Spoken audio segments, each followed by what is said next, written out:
तो जनता का नौकर वो हुआ तो मालिक कौन हुआ? जनता हुआ ना, क्योंकि उसको हमने पूरे 5 साल के लिए हमने अपना नौकर नियुक्त किया हुआ है। पिछले 40 साल से अरुणाचल को एक स्वतंत्र राज्य का एक उनको अपना एक स्टेटस मिला हुआ है। उससे पहले हमारा अरुणाचल का नाम था Nipah, north eastern frontier agency. Delhi की तरह वो भी एक यूनियन टेरिटोरी था। क्या विकास किया अरुणाचल में? फंड तो बराबर भेजते रहे ना गवर्नमेंट ऑफ इंडिया। एक मामूली स्कूल आपने ढंग से नहीं बनाया तो क्वालिटी वाला स्कूल कब बनाएंगे? 3D वाला क्लासरूम कब बनेगा?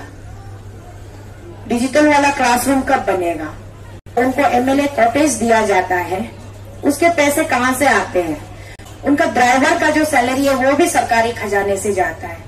उनके घर में जो खाना पकाती है दीदी, जो अम्मा, उसकी सैलरी भी सरकारी खजाने से जाता है। और जो बंगला वो बैठ रहे वो सरकारी खजाने से है, जो बिस्तर वो सो रहा है वो सरकारी खजाने से है, और जो गाड़ी वो इस्तेमाल कर रहा है वो भी सरकारी गाड़ी है।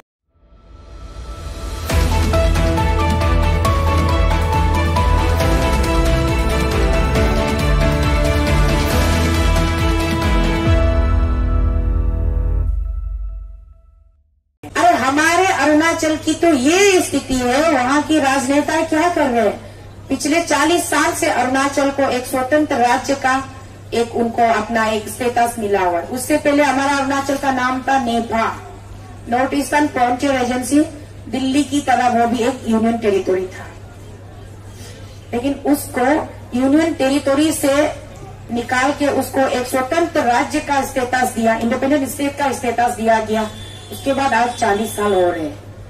तो 40 साल जब से उसको स्टेटहुड मिला 1987, 20 फरवरी 1987, तब से लेकर के आज तक क्या विकास किया अरुणाचल में? फंड तो बराबर भेजते रहे ना गवर्नमेंट ऑफ इंडिया, योजनाएं तो बराबर बनाते रहे। भारत के हरेक निवासी के लिए, हरेक राज्य के हरेक निवासी के लिए बनाते रहे योजनाएं।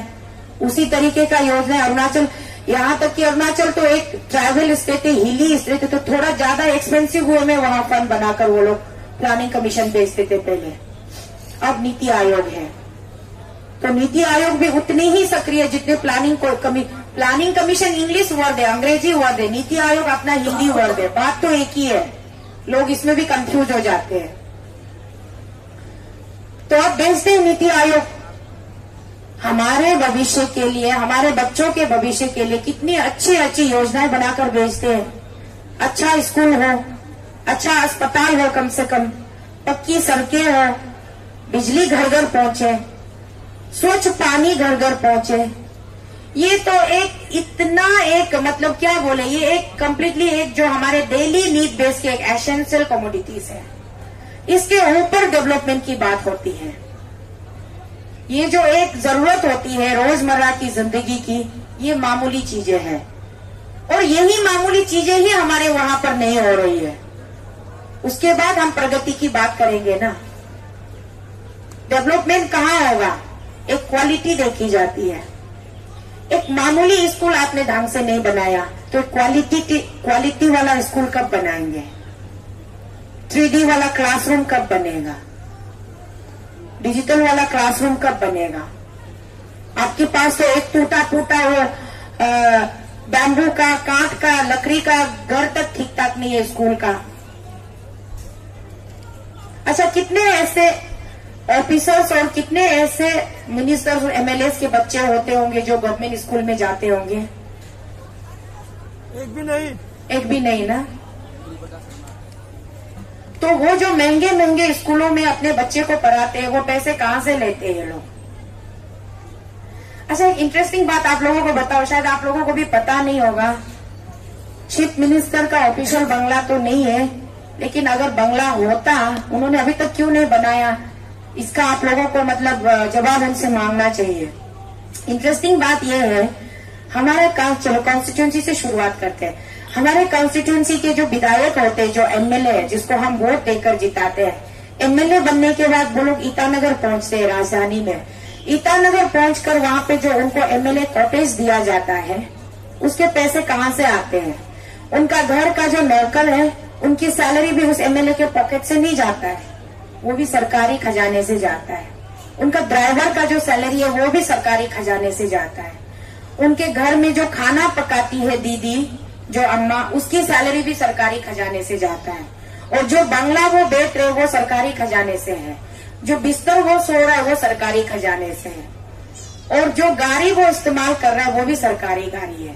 और जो तेल फ्यूल, जो चाहे वो डीजल हो पेट्रोल हो भरवा रहा है वो भी सरकारी है। तो सारी चीजें उसको फ्री में क्यों दी जाती है? उसके ऊपर फिर उनको अलग से सैलरी दी जाती है महीने का। क्यों? क्योंकि उसको हमने पूरे 5 साल के लिए हमने अपना नौकर नियुक्त किया हुआ है, जनता का नौकर। तो जनता का नौकर वो हुआ तो मालिक कौन हुआ? जनता हुआ ना।